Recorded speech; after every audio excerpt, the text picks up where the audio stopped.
and sang.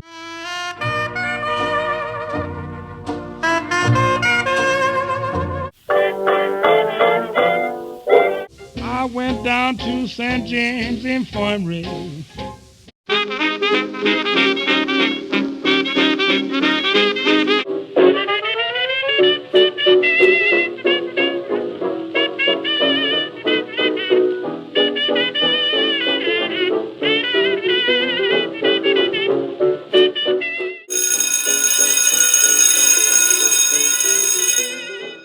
All right, everybody, that is the sound of the bell, and you definitely know what that means.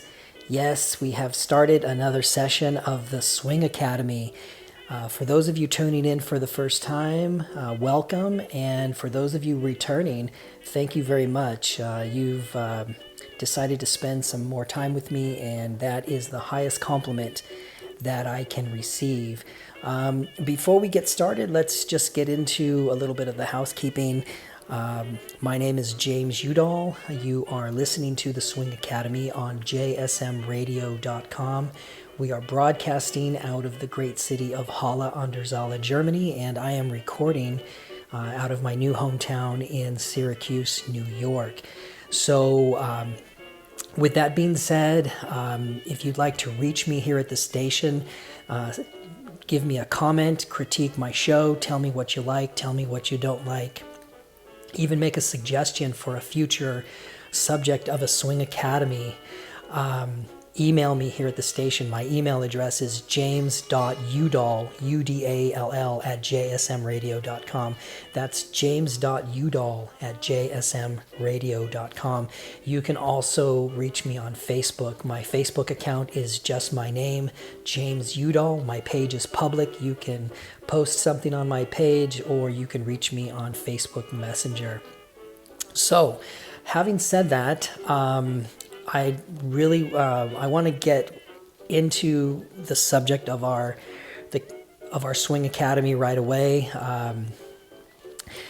This week's subject is somebody that one of the contributors of our session this week has termed the ambassador of jazz. As you know, we've had somebody called the father of jazz, the inventor of jazz. Last week's character I called the keystone of jazz. So this week we're calling this session's character the ambassador of jazz. His name is Freddie Keppard. That's the French pronunciation. He was a French Creole of color, born in New Orleans. His story is pretty interesting because even though he is a famous personality in the genre of early jazz, of New Orleans, Dixieland jazz, he could have been much more popular and much better known. You're going to learn that he had an opportunity that was a once-in-a-lifetime opportunity offered to him, and he turned it down. So you'll hear later in the show a little bit about that story, but that by itself is amazing. That he was, in my opinion, he was handed fame and fortune on a silver platter, and basically said, no thank you. Freddie, we'll call him Freddie.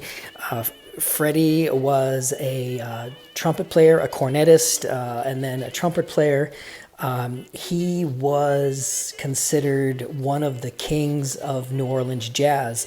As you might remember, we studied Buddy Bolden in one of our previous swing session episodes, and Buddy Bolden was the king, the first king of New Orleans jazz. Well, Freddie Keppard was the second king when Buddy, his career went into decline and he suffered mental illness. He was replaced. His band, which was called the Eagle Band, replaced Buddy Bolden with Freddie Keppard. So Freddie is in this lineage of jazz musicians who were considered to be the king. And in the beginning, you weren't the king unless you were the cornetist or the trumpet player. The title king was reserved for those guys because they were out front. This is who the audience saw most prominently when the band played. Their sound was at the front of the music. You heard the trumpet players. And this was really before there was a lot of vocal numbers. A lot of instrumentalists were playing, and there weren't a lot of vocalists. So, like when we think of a band now, we're thinking of somebody with a vocalist at the front, and the vocalist is the star, right? But that's not what was happening in the early jazz, in the history of early jazz. It was bands, and the trumpet player was king.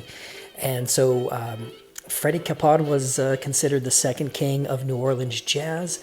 He was in his heyday between the years, let's say, 1905, 06 till 1916 or 17. It was around 1915 that he was given this offer that you're going to hear about later on.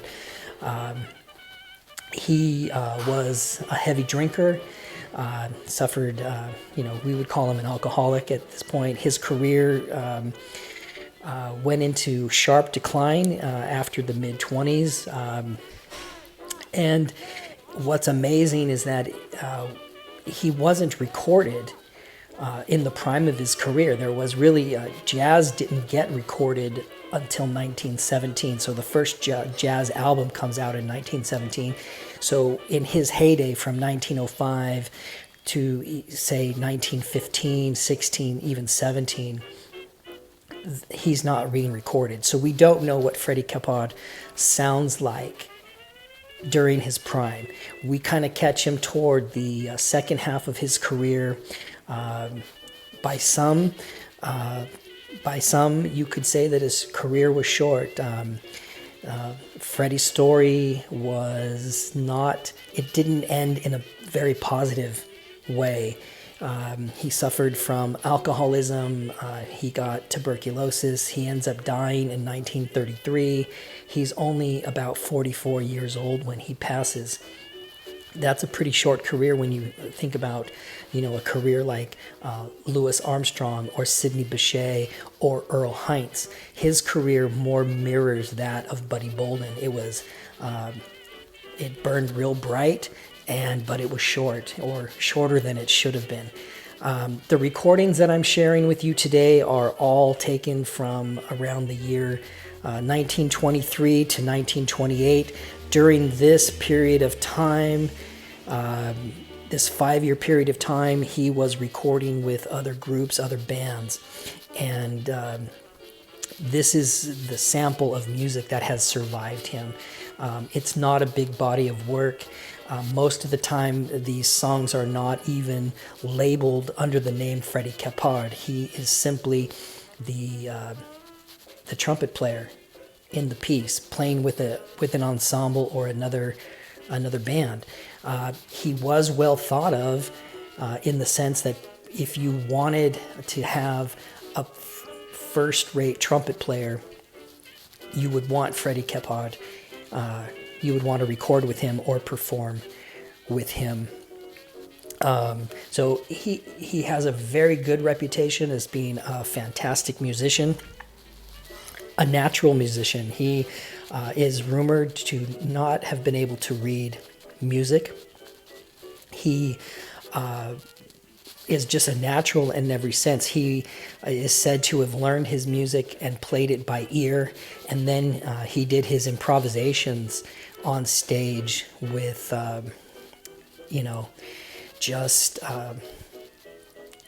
what's the word I'm looking for? Spontaneity, just a natural sense to improvise and to do it at the right place and the right time. So, we know there are many musicians that we've known of like this, but in a classical sense, like a Mozart comes to mind. That's just somebody who could play. He could he could pick up his horn and he could play. So having said all of that, we've got, I'm presenting also information about the New Orleans jazz scene. In every episode of the Swing Academy, I've talked about New Orleans and the origin of jazz. And these first eight subjects of our Swing Academy, they all have one thing in common. They were either born in New Orleans or just outside of New Orleans in southern Louisiana in the Mississippi Delta area. And even if they weren't born in New Orleans, they had been affected by New Orleans jazz. It just was part of their, part of their atmosphere, part of their, their matrix of where they grew up. So Freddie's no different. He was born in New Orleans. He grew up in that whole Storyville area, working the red light district as a musician, trying to earn money, being influenced by all of the different aspects that we've come to learn about New Orleans over the last few weeks. So I've included some more information about New Orleans, really just to emphasize how important that city, that place, that time was to the birth of jazz music. Also, Freddie's story touches on, again, a subject of a future Swing Academy, which is the Great Migration North. This is where many black African Americans, not only who were involved in music, but in all walks of life, started to leave the South because they couldn't tolerate the segregation of the Jim Crow laws and the society the way that it was in the South. So they began to migrate north to other cities. And Freddie's story is a story of also the Great Migration. He ends up going to Los Angeles for a little bit. And then he ends up going to Chicago, where he spends the rest of his life. But the point is that his story is a story of the beginnings of jazz, the very beginnings. He is one of the first trumpet players, cornetists, the king in the city again.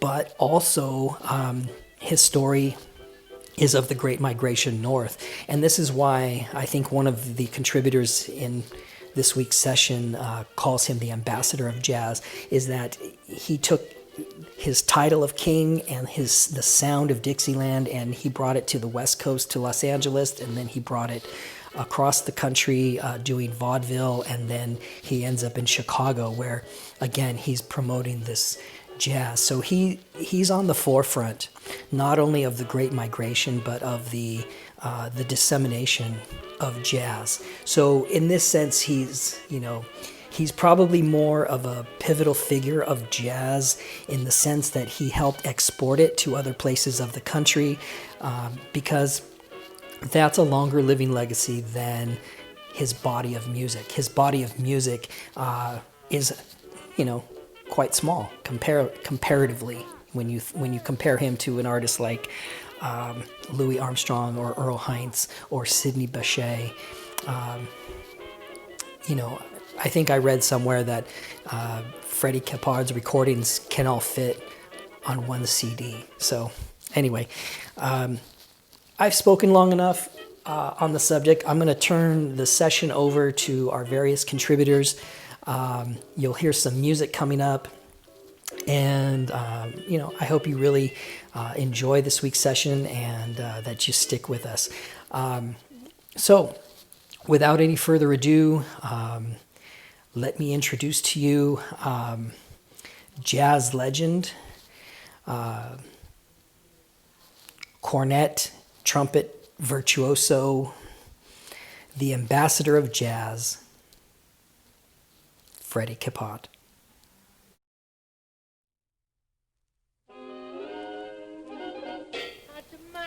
This first piece of music is called Here Comes the Hot Tamale Man. It's from a recording taken in 1926.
This next piece is probably one of my favorites by Freddie Keppard.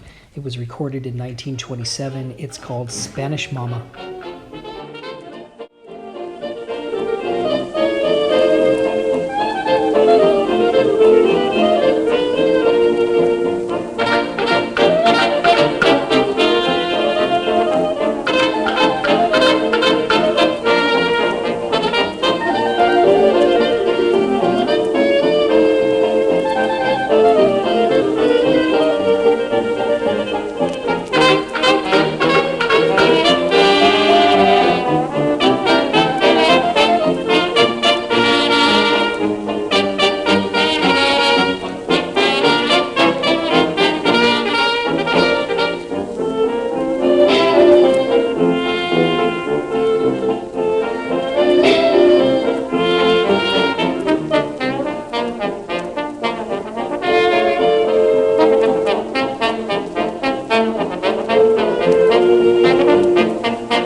All right, this next piece was recorded in 1926. The title is Brown Sugar.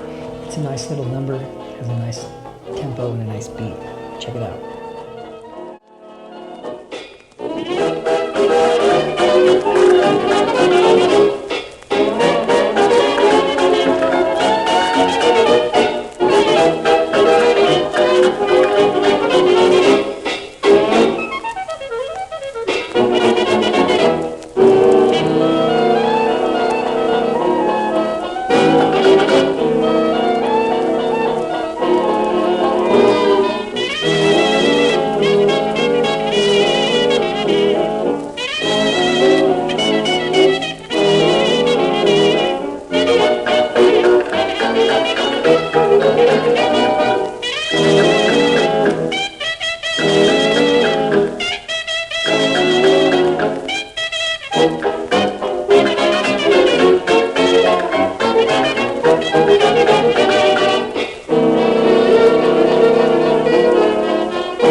I'm Phil Schaap. I'm curator of Jazz at Lincoln Center.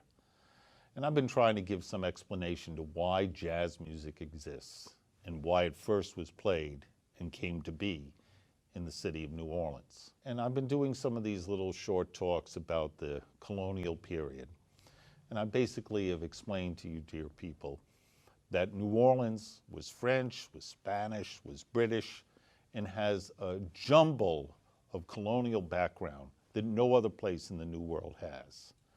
And I'm suggesting to you to focus on that and realize that that's part of the reason why jazz's birthplace is New Orleans. But I'm ambitious. I want you to focus on some other things and unfortunately return to the ever-present stain on our colonial heritage and indeed the first century of our nation, slavery. Slaves were brought in from Africa and they did the work, but they also were governed. The different colonial powers had to make up rules to control the slaves. And everybody was a little bit different about it. It's kind of a nasty topic, isn't it? Like take the English. You know, they settled places like Virginia and North Carolina, and they brought in slaves to raise the sugar and the cotton and what have you. And they noticed that the Africans liked percussion. But they also noticed that it was more than music. It was communication, and it was in a language that the British overseers didn't understand. So they got scared because they think, you know, they might be saying, let's kill them tonight. So they outlawed the Africans from practicing their drums and indeed their culture. And that was a solution to their problem of keeping the slaves controlled and getting them to do their work. And there are many other practices, and as I say, it's all nasty business, and it's a sorry history that I'm reporting to you.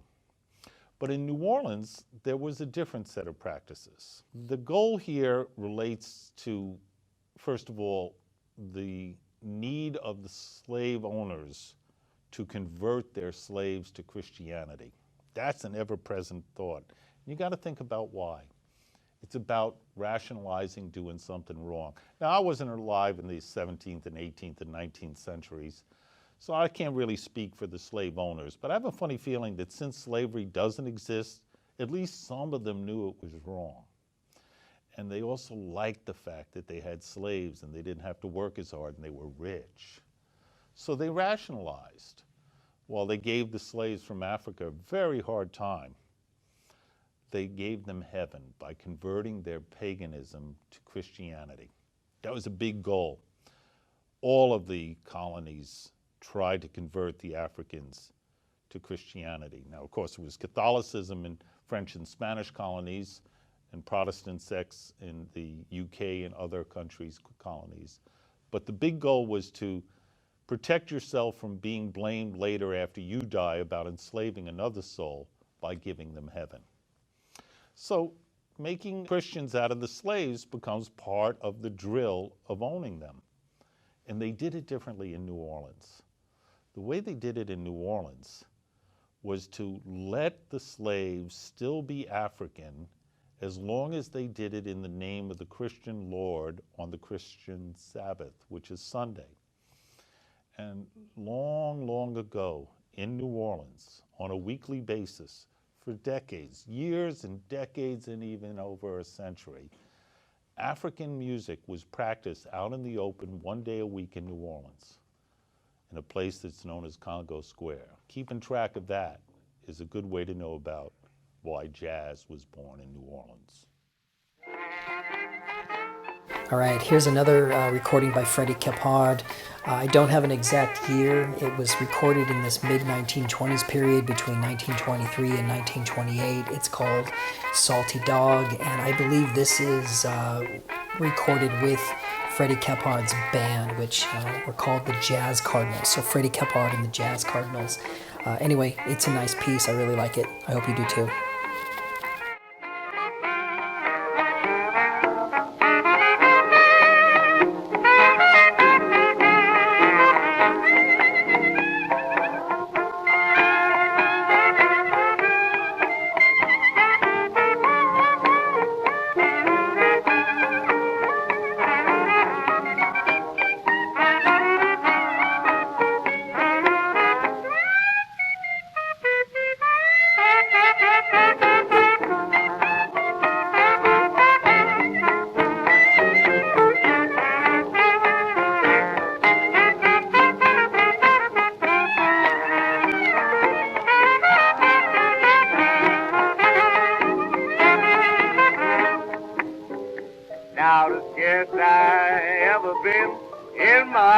night, Uncle Bud likes to caught me kissing his wife.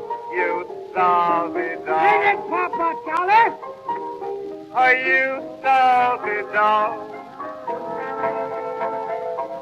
God made a woman, he made her mighty funny.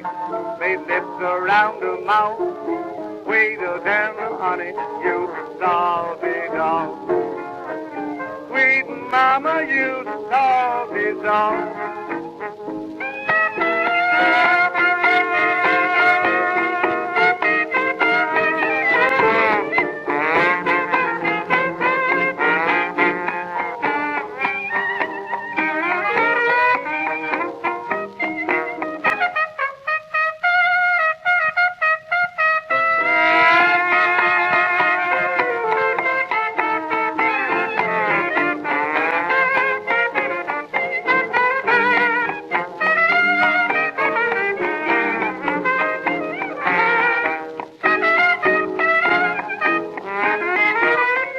Papa Charlie done sung that song. But New Orleans was also a major center of the slave trade, still tolerated in a country that had just proclaimed that all men were created equal. And the descendants of the human beings who were its living currency would eventually create the most American of art forms, jazz. Captain said, hurry along. The whole conception of improvisation is a part of all of American life. If you were a slave, you had to learn how to improvise. You came on the land, you couldn't speak the language. You had all kind of foods and stuff you weren't used to eat. You have another whole system to deal with. If you can't improvise, you're gonna be in a world of trouble. You're not going to be able to survive.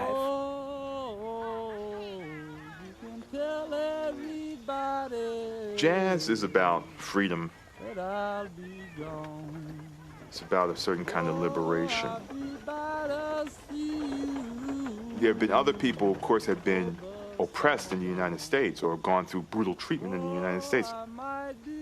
But only African Americans were enslaved. Only African Americans were legally a people who have a legacy and history, historical consciousness of having been unfree in a free country. Beginning in 1817, slaves in New Orleans were permitted to sing and dance every Sunday afternoon in a place called Congo Square.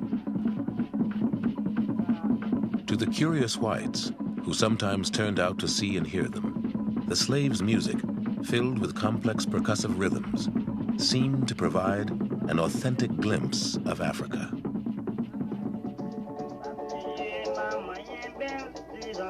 But most of the slaves in Congo Square had never seen Africa. Many were recent arrivals from the West Indies, their music filled with the infectious pulse of the Caribbean.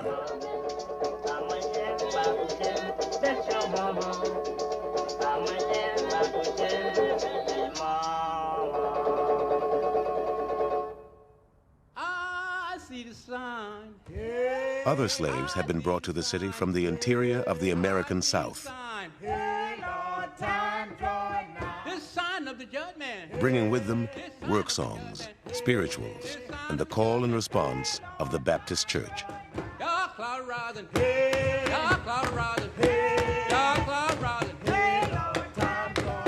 the sign of the judgment. That's the sign of the judgment. This sign of the judgment.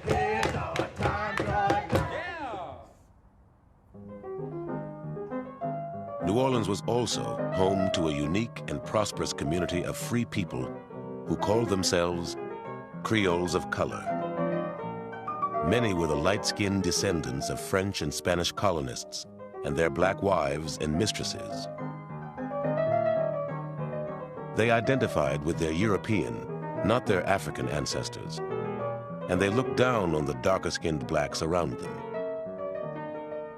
Some owned slaves. Many Creole musicians were classically trained and prided themselves on being able to play music for every kind of dancing.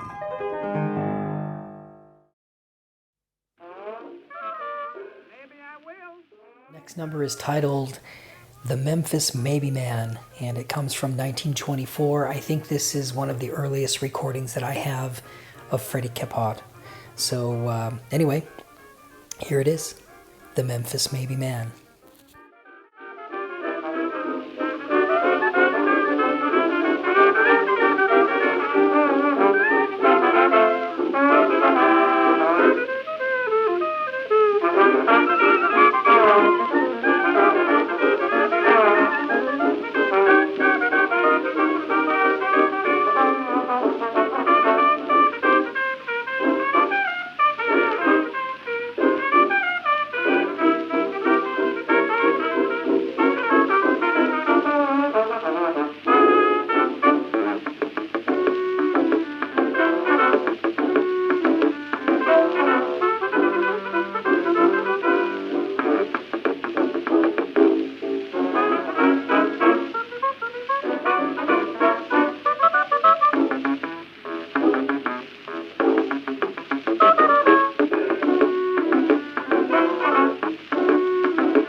All right, rounding out this little set of music, we've got a number called The Alligator Crawl, and it was recorded in 1927.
All right, I threw in this other piece of music into the set because it was the oldest piece of recorded music that I could find by Freddie Keppard.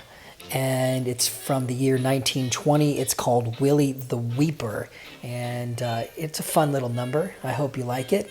And I think this might be one of the earliest recordings of Freddie Keppard.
Okay, so rounding out our set of very early Freddie Keppard recordings, we have Slewfoot Sanders from 1923.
Such as clubs and we'll say secret orders and so forth and so on. And every time one died, why 9 out of 10 there was always a big band turnout when the day that he was supposed to be buried. Never buried at night, always in the day. And of course, a lot of times right in the heart of the city the burial would take place. Well, when the band would start, why, we know that the man was fixing to be buried. So you could hear the band come up the street before they would get to the place where the gentleman was to be taken in for his last ride. And they would play different dead marches. And on leaving, this would be the march that would usually start the plane. Flee as the bird to the mountain. When they would enter the graveyard, some of them call them cemeteries and so forth and so on. Very seldom they would bury them in the deep. They would never bury them in the mud. They'd always bury them in a vault. And they'd leave the graveyard, as they call it, while the band would get ready to strike up. They'd have a second line behind them, well, maybe a couple of blocks long, with broomsticks, baseball bats, and all forms of ammunition, we'd call it, to combat some of their foe when they come to the dividing line. And of course they'd start. The band would get started. They'd hear the drums. So how did the African dancing evolve into this thing I call the second line? Well, that brings us to our very first landmark today. This is Perseverance Hall number 4. It's the second oldest Masonic hall in the Mississippi River Valley. It was built around the time of the War of 1812. Y'all remember that, don't you? And we get an idea of how important these societies were in the lives of people when we look at the 3 contracts that they would sign every year. The first one was with an undertaker. These societies were, at their root, burial societies. Why was that so important? Well, a couple of reasons. First of all, New Orleans had the highest mortality rate of any American city. In the 1853 yellow fever epidemic, 10,000 African Americans died at one hospital alone. And that's who made it there. But in New Orleans, you can't put somebody in a simple pine box and throw them in the ground because of the water table. So that's why we construct these elaborate above-ground cities of the dead. The thing of it is, though, that costs a lot more money than just putting somebody in a pine box. So these societies were a hedge against that. They were cooperatives, and you put in money, when you died, you got a death benefit. That's the first contract. The second one was with a doctor or pharmacy. Now, the third one, which is a little more on point on why we're all here today, the third contract was with a brass band. What better way to go to the ever-loving arms of Jesus than with a great big brass band parade?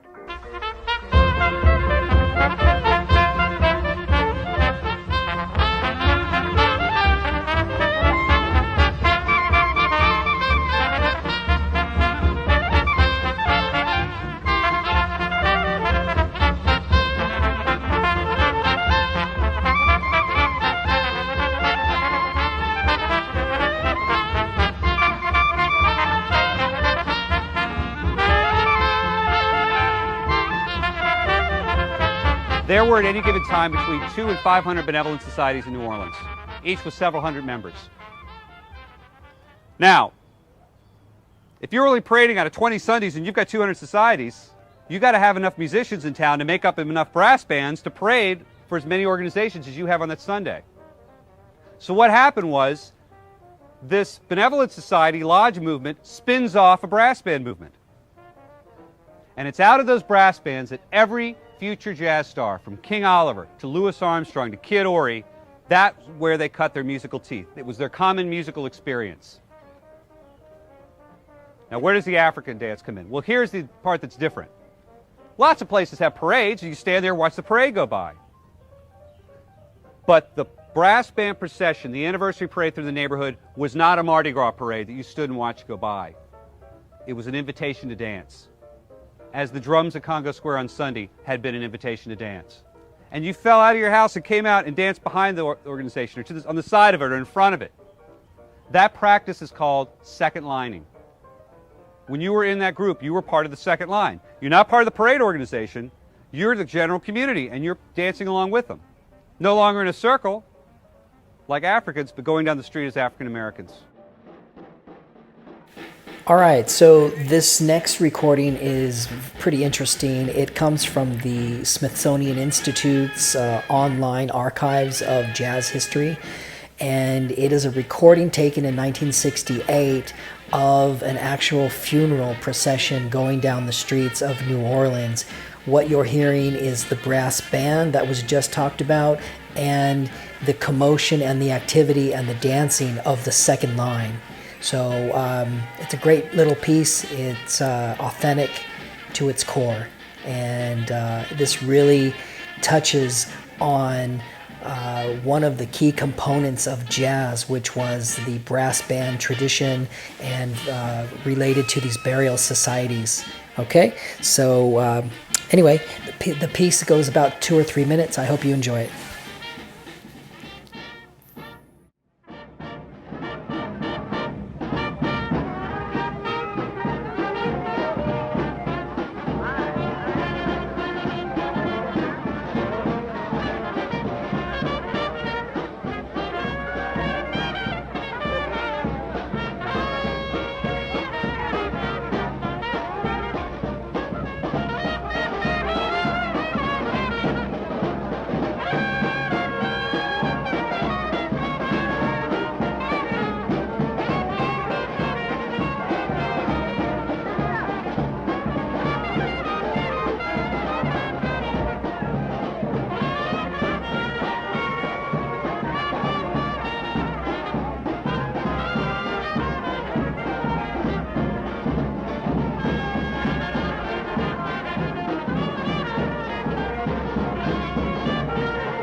So now we're going to deal with somebody who had one of the most amazing careers as a player of anyone in early jazz. We do know that he was a Creole. We do know that although his name is spelled Kepperd, I believe, Keppard, because it is French, it is Keppard.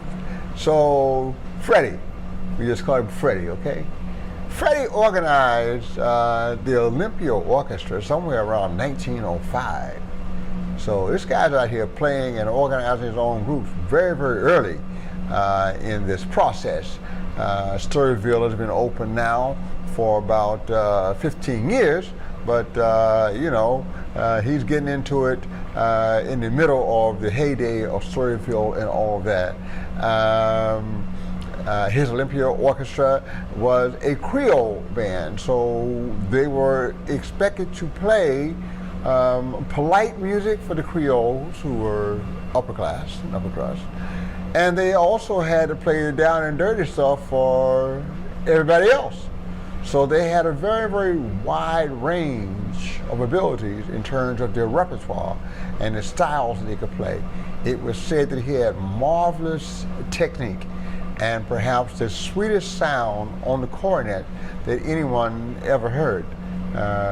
Most people, including Lil Hardin Armstrong, said that his sound was more beautiful than even that of Louis Armstrong.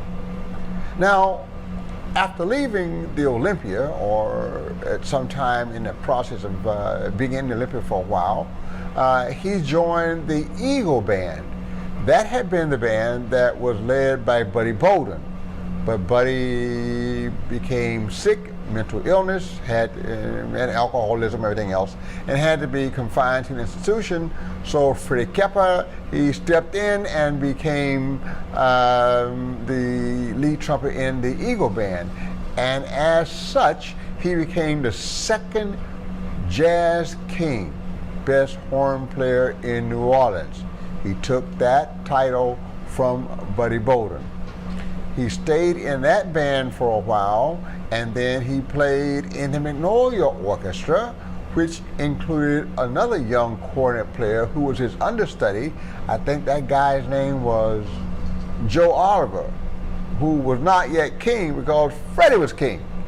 Joe was playing second cornet back in those days, and Freddie continued to dominate the scene.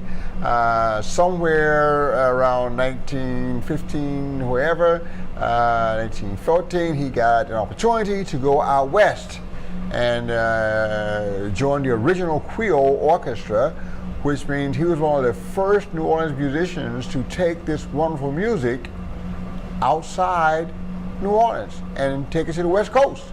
That was Freddie Keppard who did that.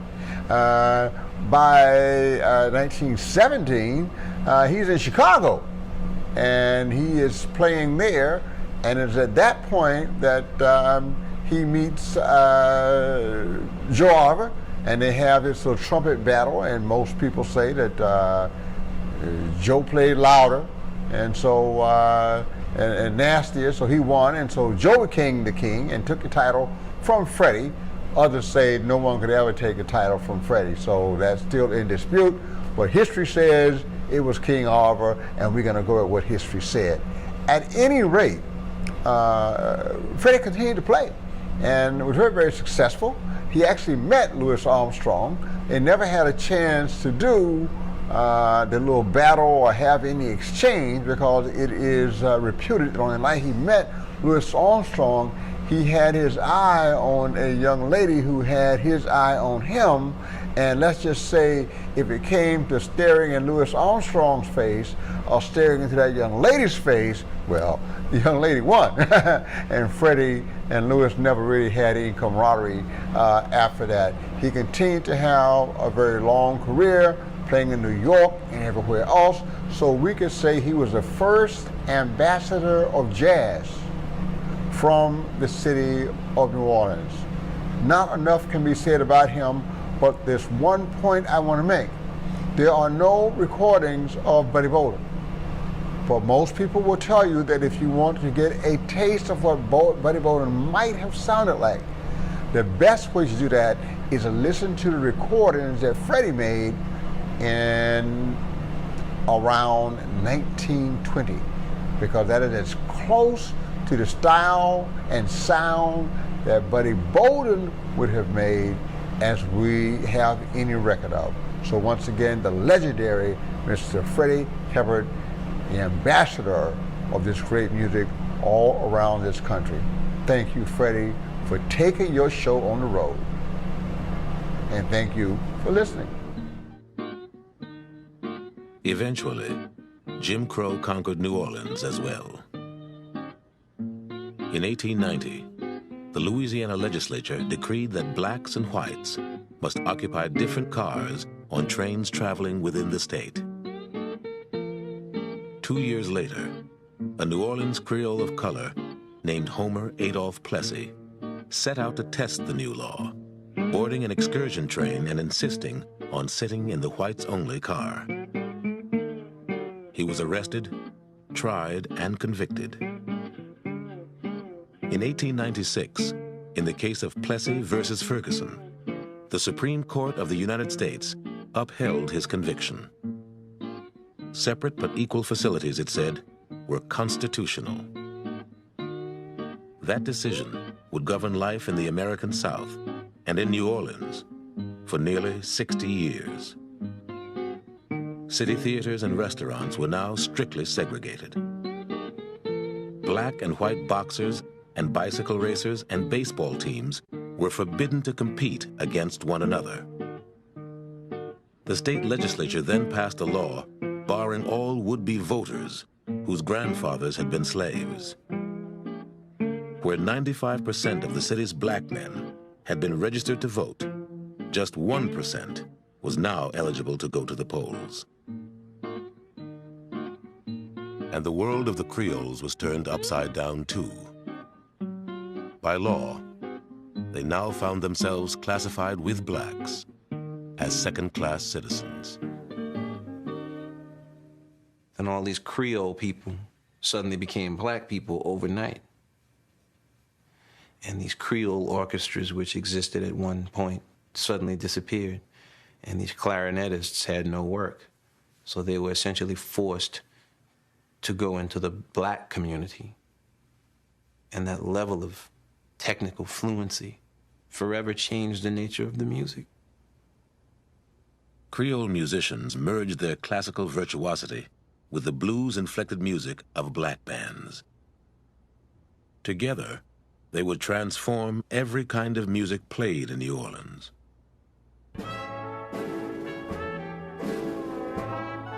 The blues had a strict kind of beat, and they were often slow, and they said exactly what they meant, and they meant exactly what they said. And the musicians sometimes had to fill in space from one phrase to the next one. And so it was that they began to fill in that space, and little by little they began to embellish it. And little by little it began to take on a distinctive life of its own. It was that moment where in a group effort, an individual might just shine on his own. You know, he had that space, he had that time, so fill it. And the individual began to fill the space with inventions that still stayed within the spirit of the piece. Other musicians in the same band, hearing one trumpet do it, well, the trombone will do it. And so the spirit of improvisation as a means of expressing who I am and how clever I am, all within the bounds and bonds of the song, grew up.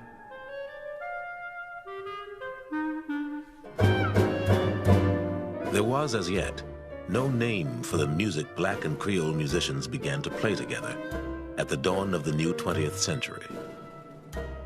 Some older musicians would call what they played ragtime to the end. But the eventual result would be a brand new music. Not spirituals, or the blues, or ragtime, or any of the other kinds of music heard in the streets of New Orleans, one musician remembered. But everything all at once, each one putting something over on the other.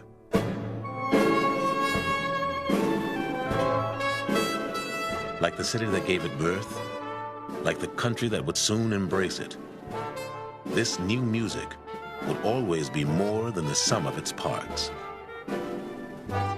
Jazz is the quintessential American music. And the important thing that you have to begin with is that it can only happen in America. It's not an African music, obviously. It's not a European music, obviously. It's something that comes right out of this soil, out of influences that come from all different kinds of cultures. And all of those come together in jazz. But in jazz, unlike all of the other folk musics of the world, it blossoms into an authentic art.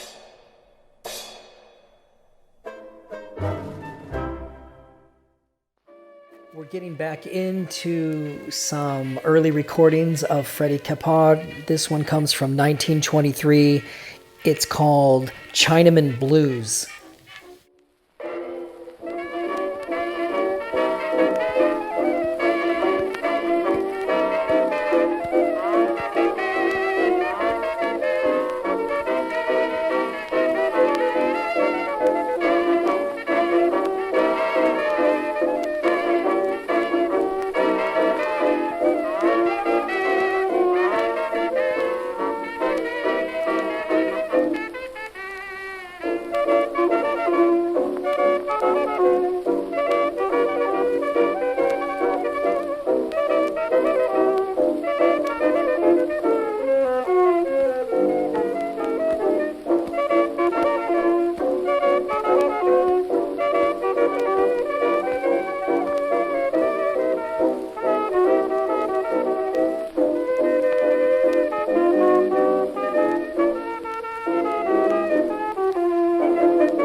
Go with Stockyard Strut from 1926. Again, this is another number where Freddie Keppard is playing lead trumpet, but with other bands. So this piece is not directly attributed to Freddie Keppard.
These next two recordings are probably some of the last that Freddie Keppard did. This one's called Hit Ta Diddy Lowdown, and the one following is called Jasper's Barbecue, and they're both from 1928. It would be hard to find a Freddie Keppard recording after 1928. Up end of the lane, she said, son, ma'am, what do you want, mama? I'm going to town, let me tell you the news. Gonna buy you a hat and a new pair of shoes. Don't let me hear on my return of your messing around. Oh, mom, let me tell you about that new lowdown. Hear 'em playing it? Ain't that nice? Woo-wee! Woo! With it, boy.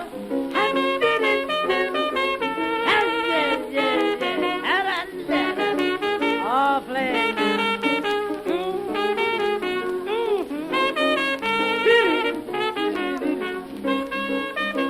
After all is said and done, you wanna do it some. What? What? Hit the diddy low down, down, down, down, down. If you do it once more, you wanna do it twice. Some says naughty, but oh so nice. What? Hit it low down, down, down, down, down. Oh, that's the tune that we sing. When she and I go rolling down the rain. Oh, lover, yes I do. Since that day it was found, I'm crazy about that dance they call a hit it low down. I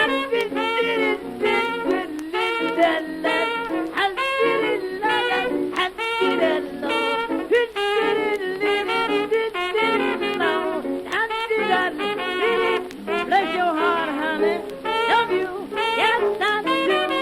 Since I see that you were found, I'm going crazy on that dance. They call a hit it low down.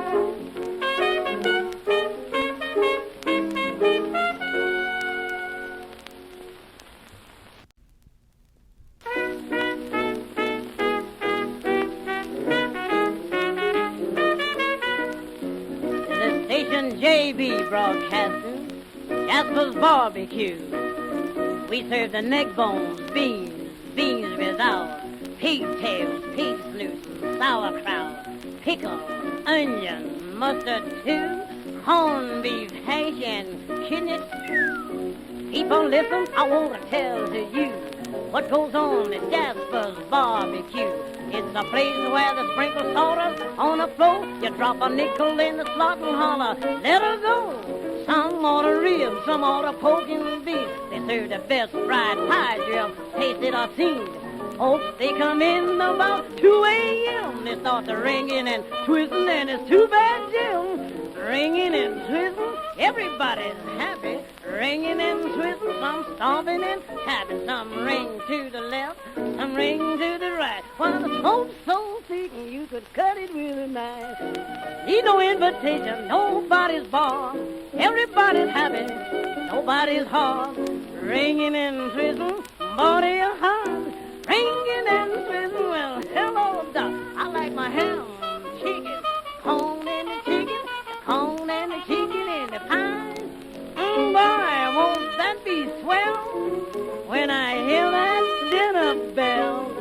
I like my corn and potatoes and my good hot tomatoes. The thing that takes my eye is the ham and the chicken, the corn and the chicken, and the chicken and the corn and the pie. How do do, how do do, how did it do do, did it da da da, how did it did it did da da da. Oh my soul, whip it fun.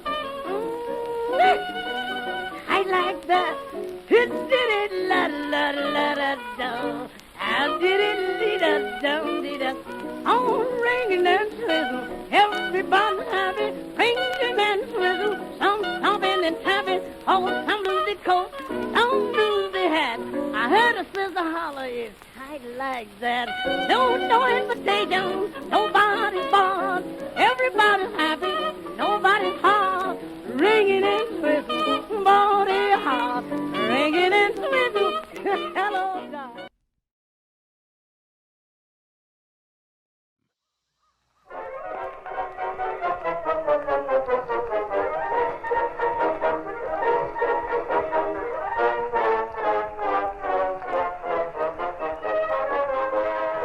After the Victor Talking Machine Company had introduced the Victrola in 1901, the recording industry had become big business.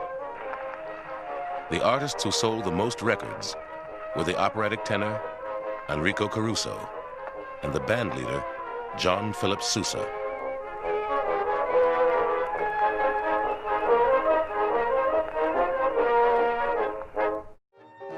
New stars began to emerge. Freddie Keppard, Kid Ory, Joe Oliver. No one had yet thought of recording jazz. Audiences would have to be there, in person, to hear and appreciate it. So what you should understand by this point is that jazz could not have been born anywhere else other than New Orleans. We've touched on the African tradition coming out of Congo Square. We've talked about the blues, the blues music coming out of the segregated Jim Crow South. We've talked about the brass band tradition and the burial societies that were prevalent in New Orleans at the time, and then on top of that, the Creole musicians, the technical perfection of the Creole jazz musicians that were there in New Orleans at the turn of the 20th century, and all of this overlain on top of a matrix of ragtime, which had been the most popular music going for about 25 years. So all of these factors come together, and without one, you don't get jazz as we know it. And these artists like Buddy Bolden and Freddie Keppard come and synthesize the music that we know as jazz. In 1914, the year World War I began in Europe, ragtime was still America's most popular music. Nearly every middle-class home had a piano, and sales of sheet music skyrocketed. New York City was the center of the music world, and hundreds of new tunes flowed from the songwriters and music publishers clustered in a warren of offices near Times Square, known as Tin Pan Alley. The new songs spawned a host of provocative new dances. The Texas Tommy, the the turkey trot, the bunny hug, and the shim sham shimmy.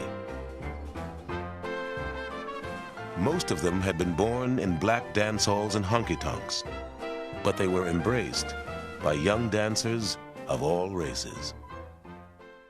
In the trumpet lineage, after Buddy Bolden, you have Freddie Keppard, who was a Creole trumpet player, and he did a lot of things like laughing, and he played with the mute. It's a certain type of mute that we call a wah-wah mute. And see, I have one right here. This is a laugh that I use all the time. I got this from a Freddie Keppard record. And Freddie Keppard, he'd be playing, he'd be playing.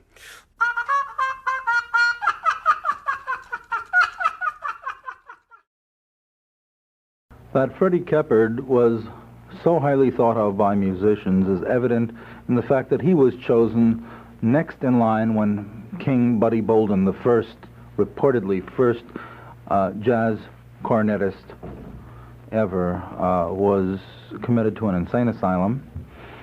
They thought of Freddie Keppard. They didn't think so much of Freddie Keppard as heard him.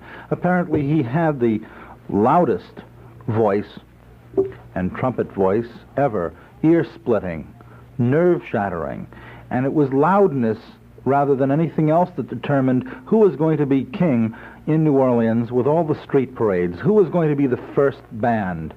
And naturally it was the cornetist who was up front and who was going to be the leader. And what they would do in New Orleans is have street contests where they would meet bands on street corners, and whoever could play the loudest would win. Freddie always won, and he had the utmost respect. It's too bad that he recorded in the 20s, after his apparent great times, before drink got to him, and the punishment he received for playing all the time. Because you can't continually play cornet or any horn all of your life without suffering intensely, especially if you're playing very hard and overblowing, as Freddie Keppard did. On records, we don't hear this overblowing, but we do get a chance to hear his very sweet tone, very surprisingly, very unlike Louis Armstrong, who, of course, was one of the great, all-time greats in New Orleans jazz.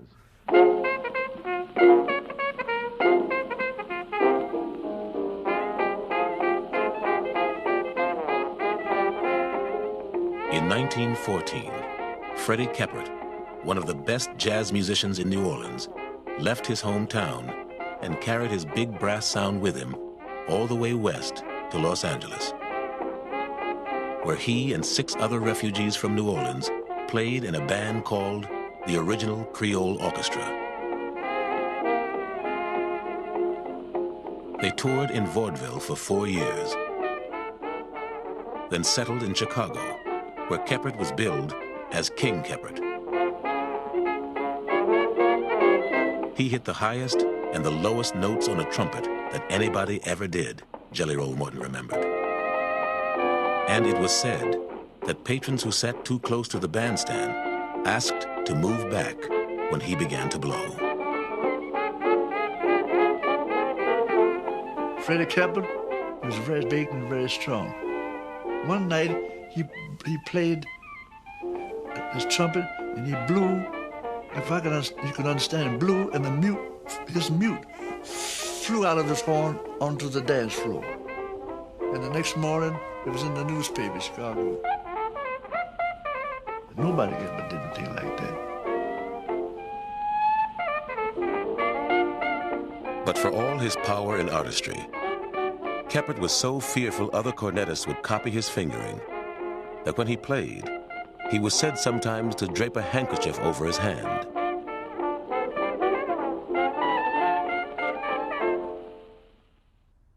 In December of 1915, the Victor Talking Machine Company offered to record Keppard and his band. Jazz had yet to be recorded, and no one knew if it would sell.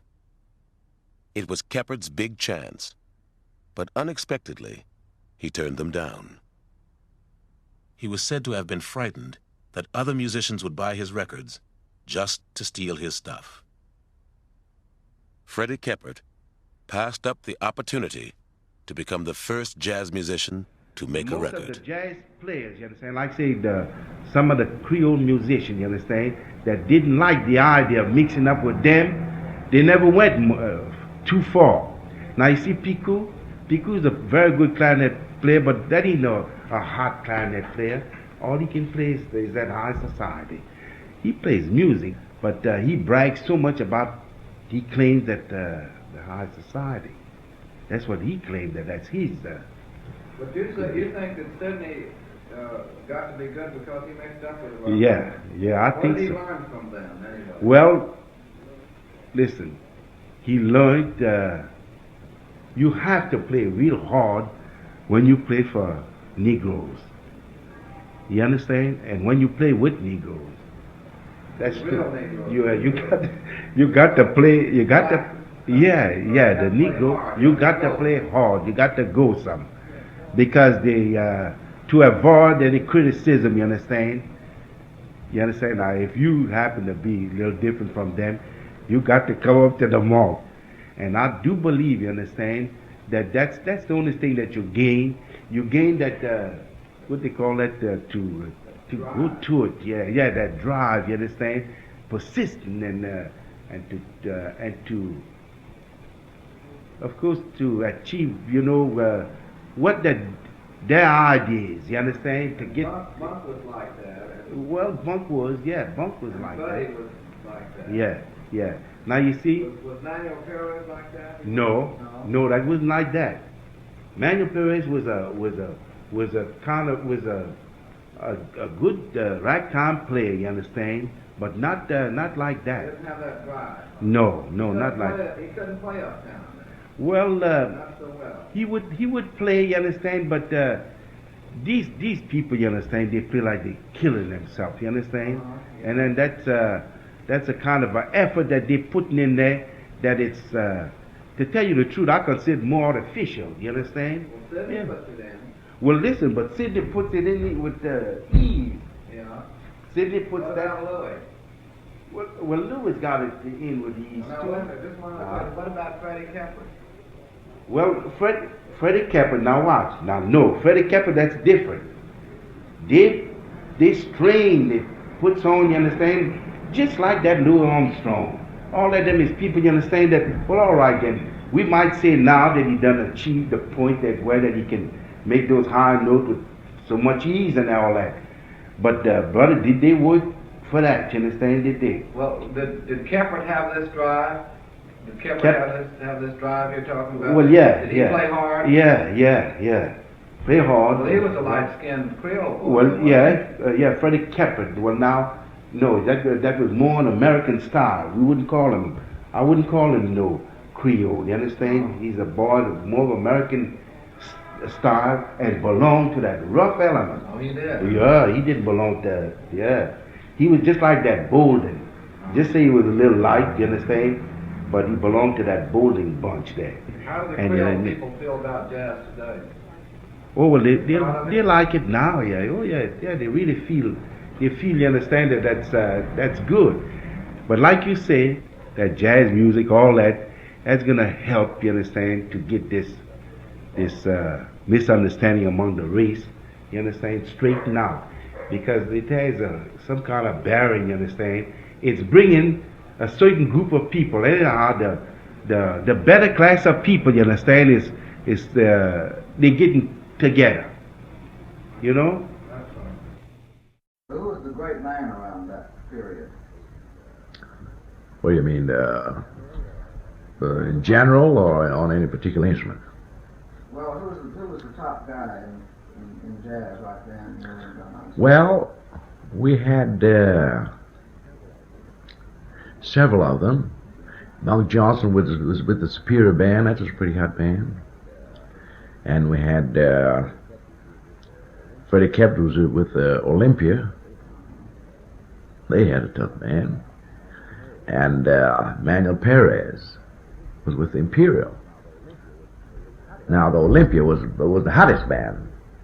The Imperial and the Superior were more on the legit side. See, played very good music. But Keppard was with the With the hottest man. With the hottest man. Well, that was even earlier than 1908, wasn't it? Oh, yes, yes. That was much earlier than 1980. When was that about? That was around, as far back as I remember, it's around 1904. Here we go with some more recordings, including Freddie Keppard. This one from 1926. It's called High Fever.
This is one of the last recordings I've got with Freddie Keppard. This one is attributed to him. I believe he wrote it. It's called Adam's Apple, recorded in 1926.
Art Kelso, and I'd like to talk to you about the plunger mute in use with the trumpet. Here's a plunger mute that I got at the hardware store, and that's where I recommend you get yours.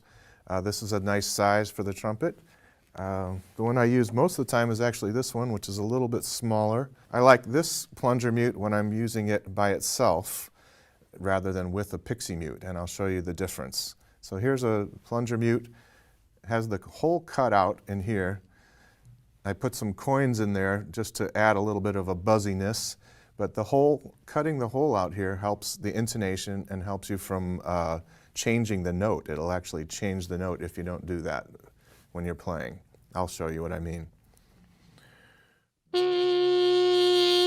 That's with it all the way closed.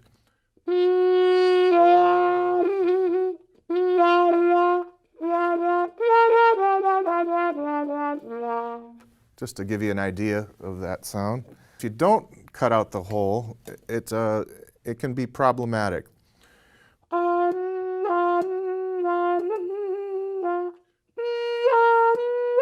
It can actually change the pitch.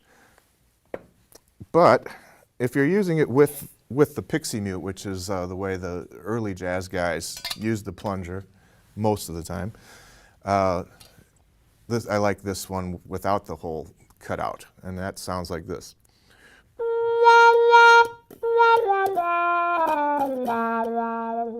One of the things that the early jazz players liked to do was they were basically trying to imitate a voice when they were using the plunger mute. And then later on, singers tried to imitate the instrumentalists who were using the plunger, who were trying to sound like the singers. It's a vocal quality that's what's exciting and interesting about the plunger. I'll show you some of the effects you can get with the plunger with a little pixie mute.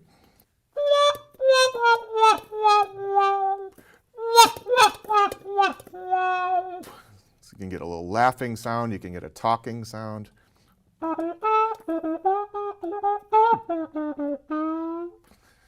Or you can even get like a baby crying kind of sound.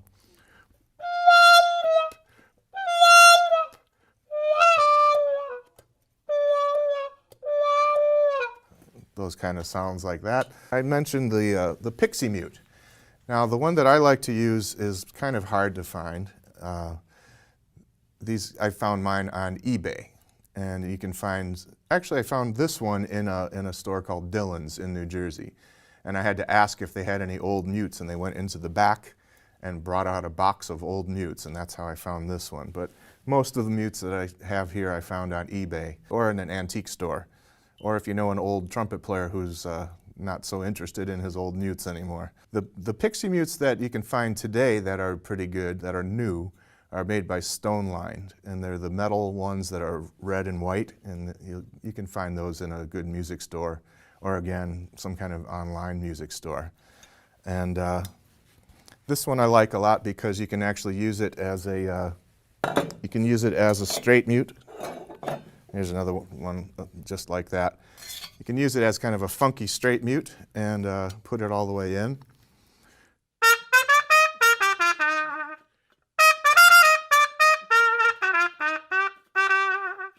And then if you use that with the plunger, again, you get these different kind of sounds.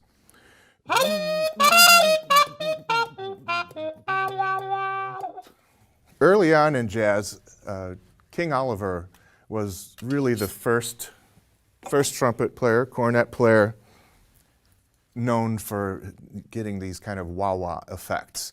And what he did, he used the granddaddy of the pixie mute, which was a con practice mute. They actually called them practice mutes back in those early days. And they included it in the case along with your horn when you bought the horn. It's kind of like that other pixie, whereas you can use it as a straight mute.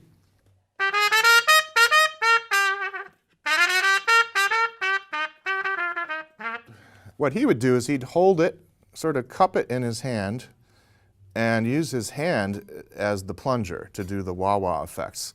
It's hard to do with a bigger bell like this one. His horn was a cornet that had a smaller bell, and maybe he had bigger hands than I.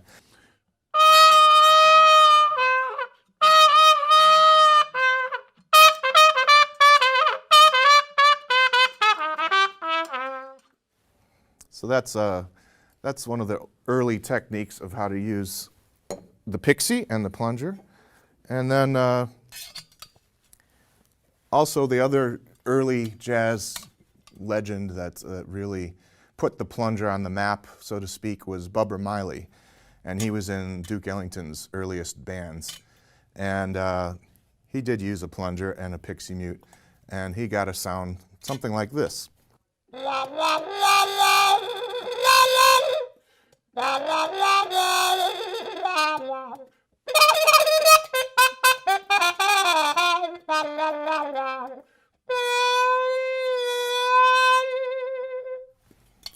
That was Duke Ellington's first theme before Take the A Train in East St. Louis, Toodaloo. Replacing Bubba Miley when he left the band was another great trumpet player, Cootie Williams, who also played with Duke Ellington's orchestra. And he wasn't really a plunger player until he got into the Ellington band, but that was sort of the job that was given to him. You've got to do the plunger stuff. So he came up with his own way of doing it, and it sounded a little subtler, just a little different, and wonderful, another wonderful plunger player. My favorite, actually. I'll try to demonstrate his style as best I can.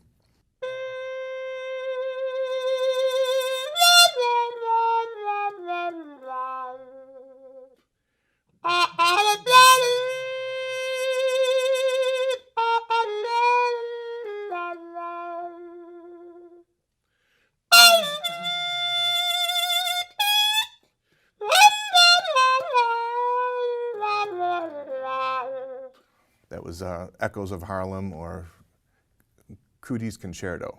There was two different songs, Concerto for Cootie and Cootie's Concerto. I think that's Cootie's Concerto. And he's a great player to listen to to get you excited about the plunger and give you some ideas. He's definitely my favorite. Other trumpet players of that time that were great plunger players include Jabbo Smith, another favorite of mine. He was a very hot player, and he was sort of another record label's competition to Louis Armstrong. They were trying to compete with Louis, and they got Jabbo on their label. Well, that was a bit of an introduction for you on the plunger mute and some of the great plunger players to listen to for inspiration, and I hope you have as much fun with that as I do.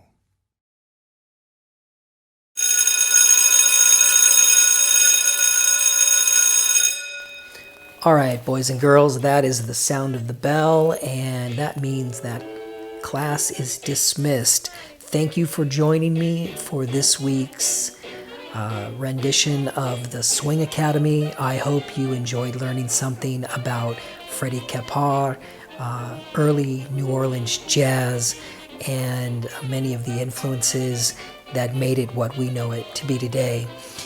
Join me next week. Next Thursday, we will have another session of the Swing Academy. We're doing this every Thursday at 8 p.m. Berlin, 9 p.m. New York, and 6 p.m. for my friends on the West Coast. So don't miss it. Please join us. Thank you for spending your time with me again this evening. I had a lot of fun. I learned a lot, and I hope you did too. So until next week, we'll see you again, and farewell. And you've been listening to the Swing Academy on jsmradio.com.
mama. Oops, la la.